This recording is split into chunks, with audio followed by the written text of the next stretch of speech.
Yesterday, the governor told a group of Republicans at a fundraising breakfast that they want a mandate because she won by 19 points and the legislature increased its majorities in the House and Senate. Well, I mean, they're obviously going to be in office this session, but think of what they ran on, and then think of where the public opinion is on these issues. I mean, every poll that we've seen, whether it's Des Moines Register, Progress Iowa conducted an exit survey of people who actually voted in November. We want fully funded public schools. We want to raise the minimum wage. A vast majority oppose the voucher scheme that we are expecting to see. I mean, this is what the people actually want. Now, they're of course going to make every claim they can to pass these schemes and to give handouts to the wealthiest and the corporations and continue just drying up every bit of support that they can take from working families. But that is not what people want, and that's what we're here to deliver, or at the People's Condition of the State, to talk about what the people actually want to see happen from their government. Peter Curry, do you think that would be a check?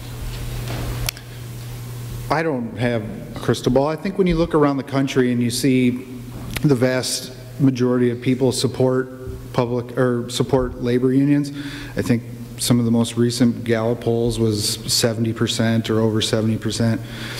I don't think that would be that's not what the people want.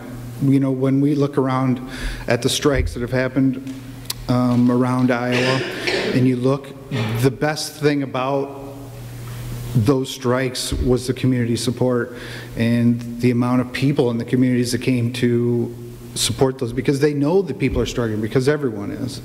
So do I think Chapter 20 will be repealed? I don't know the future, but I do not know why anyone would do such a thing when the people are vastly supporting union rights in workplaces.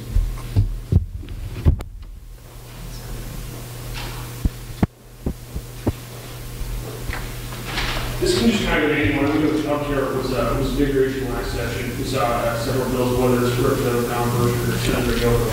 I guess what solutions would you guys want to bring before, or you plan to bring before this session to solve the child care issue in the state?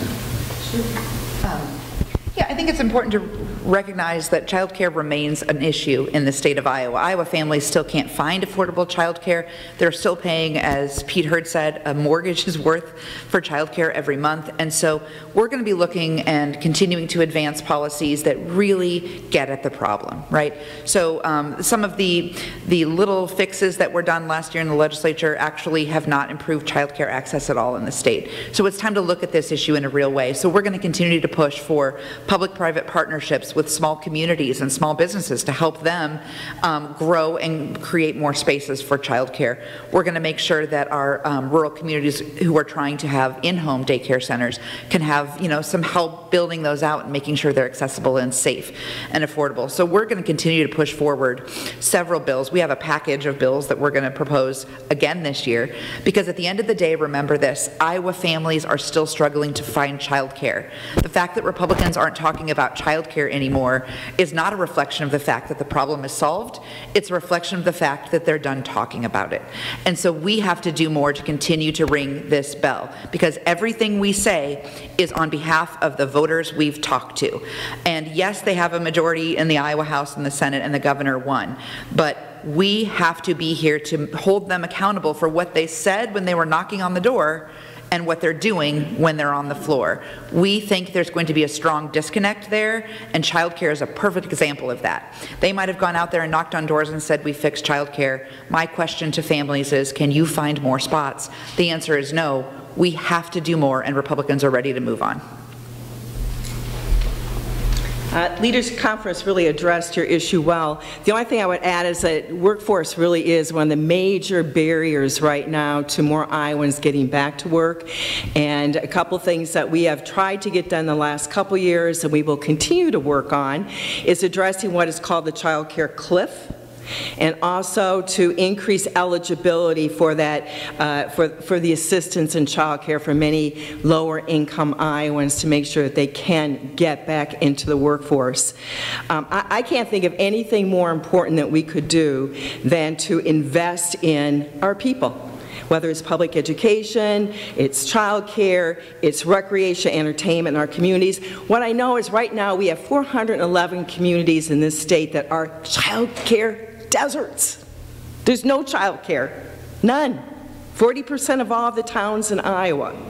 And we have got to address that issue and many others if we are going to retain and attract new people to come to our state.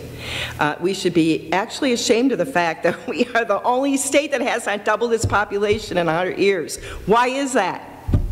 We need to make this a more welcoming state and a place where young people want to come, work, live, raise a family. And child care is one of those issues.